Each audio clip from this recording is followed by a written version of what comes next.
Il est de tradition bien établie que le ministère des Finances et du Budget, à l'instar des autres services de l'État, participe activement à l'organisation et à l'animation des différentes manifestations ponctuant la Foire internationale de Dakar. Cette 29e édition, dénommée FIDAK 29, du rendez-vous annuel du donner et du recevoir, marquant l'une des plus grandes manifestations économiques et commerciales de la sous-région ouest-africaine, n'échappe pas à la règle. À cet égard, je voudrais, à l'entame de mon propos, exprimer mes chaleureuses félicitations au nom du ministre des Finances et du Budget aux panélistes qui viennent de traiter du programme ô combien important pour l'État du Sénégal, le programme Yatal. La mise en œuvre de ce programme qui ambitionne de renforcer le consentement à l'impôt qui est un principe essentiel en matière fiscale. Donc la mise en œuvre de ce programme devrait aboutir à une mobilisation des ressources nécessaires pour faire face aux obligations et aux charges du développement de notre pays. Pour cause, les ressources fiscales occupent une part importante dans le budget pour l'année 2020. En effet, sur des recettes attendues de 3 461 milliards de francs CFA, les 3 025 milliards constituent des recettes fiscales dont une bonne partie est réalisée par la Direction générale des impôts, qui est connue sous le sigle DGID. C'est dire que la DGID joue un rôle central dans la collecte des ressources nécessaires afin de permettre à l'État de faire face aux charges publiques.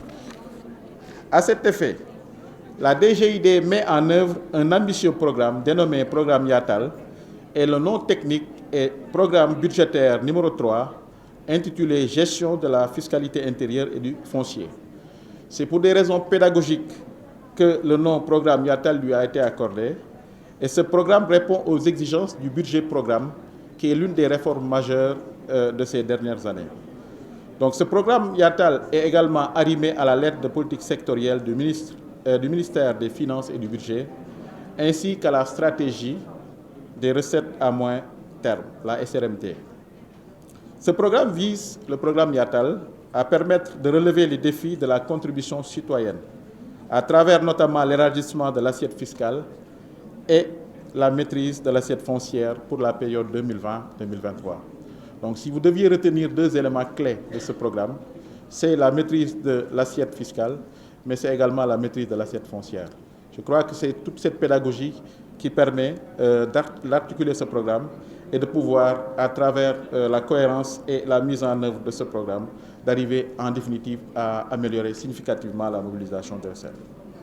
Alors pour ce faire, ce programme repose sur un ensemble de mesures destinées à faire gagner au Sénégal un point supplémentaire du taux de pression fiscale par an jusqu'à atteindre 20% en 2023.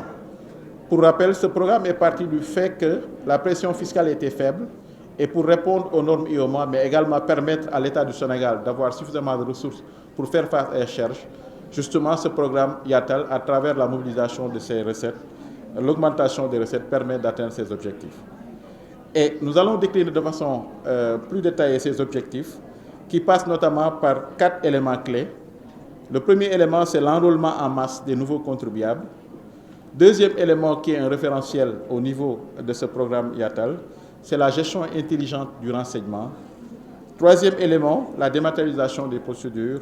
Et enfin, la démocratisation de l'accès aux fonciers par l'immatriculation systématique des lotissements réguliers. Le programme Yatal n'est rien d'autre qu'une déclinaison opérationnelle de la stratégie de mobilisation des recettes à moyen terme du ministère en charge des Finances et du Budget.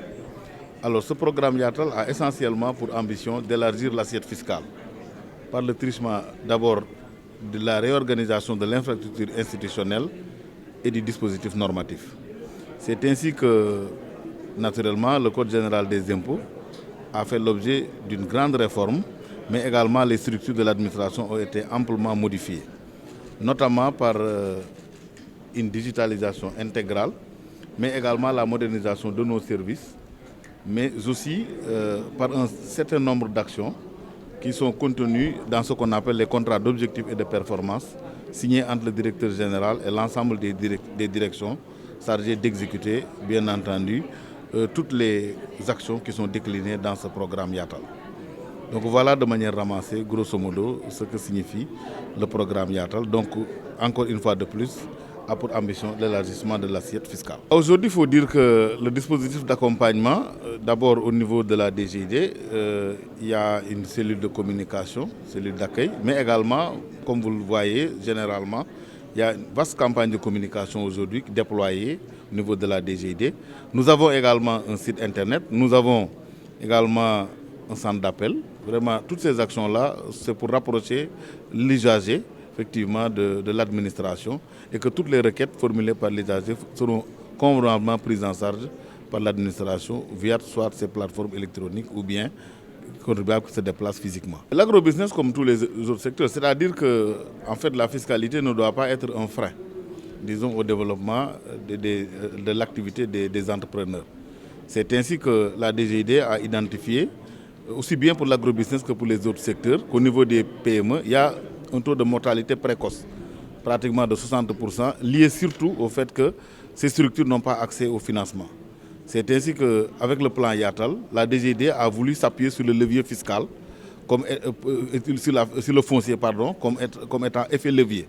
Ça permettra aux entreprises qui ont des titres, qui ont des terrains, mais ils ont en fait la propriété économique, mais non pas la propriété juridique.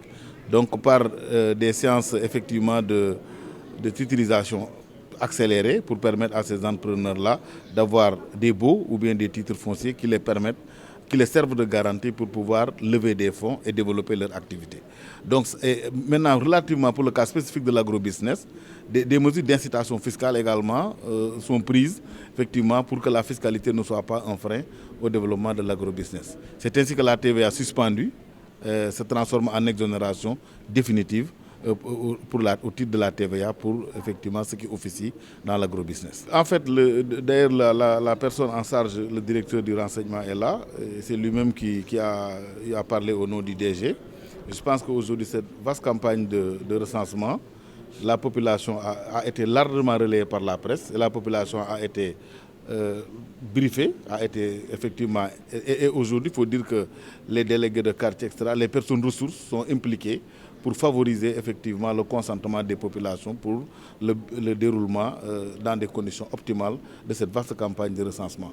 Donc je crois que ces mesures, en tout cas précautionnelles prises, sont de nature à justifier un certain optimisme quant au beau déroulement de cette campagne de recensement qui, si tout se passe bien, permettra in fine à l'administration de disposer d'une base de données cohérente qui permettra d'asseoir de manière optimale toutes les impositions dues à ce niveau-là.